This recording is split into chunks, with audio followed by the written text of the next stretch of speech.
Von Fry, legendary badass, not shy, telling you how it is, Von Fry will die. Guys, there's a lot to talk about today, and I'm going to try to get to it in a timely manner. I know that I said I was going to comment on some of the topics you brought up, and that is my effort here.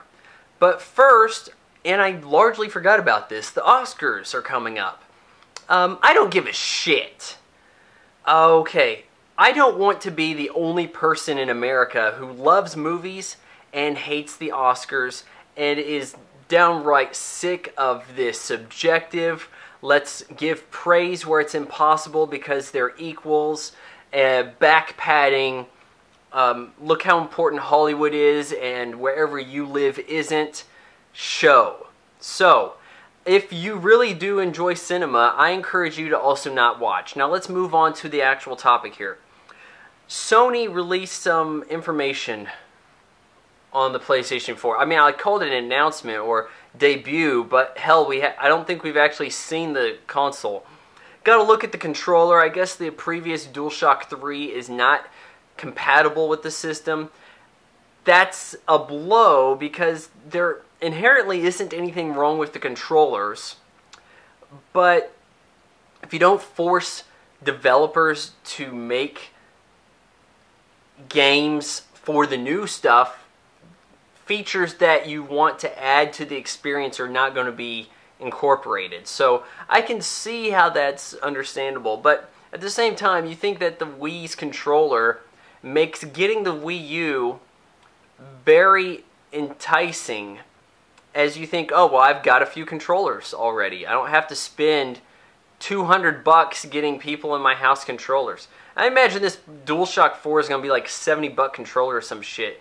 Maybe even like higher than that, 80 or 90. What's the price of the console going to be? I'm not sure if I even really saw any information on that. If they've announced it for the North American market, let me know in American dollars, for goddamn.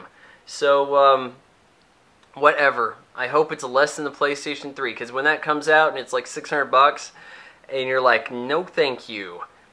I've got some issues with reliability. I'm on Xbox 360 number 8. I only had one Xbox. Now I have 8 Xbox 360s. I had it for less than a year. Only started playing it around November when the decent games started coming back around that time of season. And then I'm expected to buy some more shit. God damn, this is expensive ass stuff. And to think that no one can find a job, and here we are with our entertainment costing X amount more than it used to. You know, back when my day, we used to get a game put on the shelf. It was like $40 on the NES, and it was complete. And if it had errors, then people would be known about it. I mean, you get a reputation, the developers did, and people knew that, what is it, JLN? They knew you sucked. That's why they ain't around no more. Now, they put shit out, it gets out on the walls, you scoop it up off the wall, scrape it, jam it into your console, find out that it's shit, then they come up with updates. Hell, I was trying to watch goddamn Xanadu on Netflix last night, had to sit through 10 minutes of dashboard update shit. Microsoft, listen to me carefully here. There is nothing that dashboard's going to do that is so exciting to make me want to sit through these updates. At all. Stop. Because you buy the system to play the games, to play some media these days. And part of that, I think, is streaming some Netflix. Just get to letting me do the shit, okay? So, it's even worse. I gotta sit through downloading this to play online with anything. Then I gotta download updates for the games because they're full of glitches. Then you got download content. Oh, goddamn. Download content is the AIDS of video games. Nobody wants it. And once you get it, it's with you forever. You can't sell download content. They sell the codes or whatever at like GameStop, whatnot. But once you buy more cars for Forza, at the price of buying a second Forza game, so you're spending like over $100 on one video game, you get the game and you think, it's okay, but I wish I had more cars. Oh, damn, they got more cars and it costs 60 more bucks? Well, hell yes, I'll buy that shit because I'm a dumbass and I'm a consumer and consumers are stupid. Then you end up with this situation where you got like games that cost so much more than your even console, even more than the hardware. Holy shit. They know they're milking you bad. They're coming up with levels that they already got, and they got them waiting in the wings just to release this download content. To let them think they can get away with this, to put out half-assed games with features missing so that they can make you pay for download content is so much bullshit. I've said it before about Halo 3, I believe. They took away Big Team Battle. It was in the game. Then download content comes out, new maps. Hell, it's actually called a stage. Why do we call it maps? Because we're stupid. They come up with new maps and they say, oh, to play the new maps that are going to be in the playlist for playing online, Big Team Battle, you got to get the update stuff. You got to buy that. So they took a feature out of the game. That was the first time I've ever seen a game remove a feature so that you had to buy it again. Never seen that kind of shit. You can't let them think they can get away with it. And the way you stop them is to never download, never, ever buy download content. You never, ever. I never touch download content. You want me to review a game? It's the game. It's coming off the goddamn shelf, okay? If there are some updates that happened, hopefully it wasn't something that completely broke the game prior to me reviewing it and having to download these updates just to play online. And to that end, can you even play online with these codes? You send out the game, this code. You have to use the code to play online. To stop, it's not to enrich no experience, it's to stop people from playing online with used games. They don't want to rent a game and pay an extra $5 to play online. Hell, that's not happening. I don't think that's ever happened in the course of humanity. Someone rented NBA 2K13 and said, oh, well, yeah, I'll pay $5 to play online for a day. No, that has never happened. P. Diddy's son and his Maybach have not done that. So, what does that really do?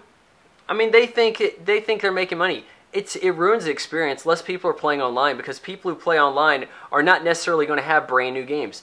Sony has this patent filed for protecting games so that they can make extra money off of you and me by not allowing us to sell used games. We can't sell them. We can't buy them. If you can't buy them, you can't sell them. So you can't play a used game on a system. That's what we thought was going to happen. Thankfully, with this announcement this week, that's been nullified. God, because that would have just ruined everything. You know, not to say that I hate GameStop. I mean, they'd be out of business. But if that was the norm, you could not afford to play console games. You and I could not afford it. P. Diddy's kid in his Maybach, yeah, he probably could because he's a no-talent scumbag. I don't even know his name. I'm just making an assumption because that's how we roll. So, what's the future hold for us? You know, I like what the Wii's doing in the sense that it's a giant DS, this Wii U. But then if I have a DS, then it's like the same thing just about. But cross-platform gaming is a really cool idea. To think that you could play a racing game that is essentially the same dynamics on the road as at your house is great. In the future, I don't expect there to be consoles anymore, and maybe not even televisions in the traditional sense. I don't think people are going to be excited to go home to play Halo 16 when they can play it on their device. I don't want to use the word phone because it's getting further away from being a phone, isn't it? But imagine your device being able to do all these things anywhere. Does that really make you want to have to go home to do it? Not necessarily. With the PlayStation 4, what if these great graphics come with great compromise? What if it's capable of doing great things, but they shell out garbage because they know you'll pay for it? And what if the times where it does do great stuff, they realize they've got you over a barrel? That to do great stuff, they have to pay more money. And in order to do that, they have to assure themselves of better revenue. And how do they do that? They go away from the hardcore pro-level gamers like myself and hopefully you, and go to the bigger chunk of the pie, the casual gamers, the people who just, oh, hey, I keep leveling up even though I suck. Just like in Halo 4, I keep leveling up and I'm getting more armor for my shit, and I'm getting more shit for my armor, and no one really cares. And we all have headsets, but we don't use them because there's no stakes. Halo 2 doesn't come with no headset. Everybody used a headset because everybody wanted to win, because there's actual true skill, player skill, ranking system of skill.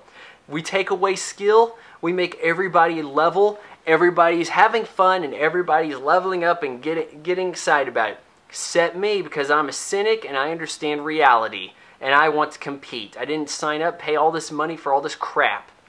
So, what if that's the games we have ahead of us? More Final Fantasies that are linear, walking in a straight line, exploring absolutely nothing, not holding any keys, not unlocking any boxes, not talking to anybody in any towns, not defeating various monsters on various quests because all we do is push forward. What if every game from here on out that looks like it's going to be good is a complete pushover? Crisis 3, I don't know shit about it. The commercial shows a guy not even looking, shooting with a bow and arrow from his Guyver-looking jumpsuit, knocking a helicopter out of the sky. That game is advertising extreme easy. I'm thinking, not worth my time, douchebags. What if that's the future? What if the future is just one giant cutscene with... And I don't even know how this even got popular, because Shenmue was never that popular. But the QuickTime event is a virus. That is some shit right there. What if, in order to get all the old people on board with playing these cinematic games, it's just one long cutscene full of QuickTime events that no one asked for, saying, hey, have a super sparkly day. Do do do do do do do do do do.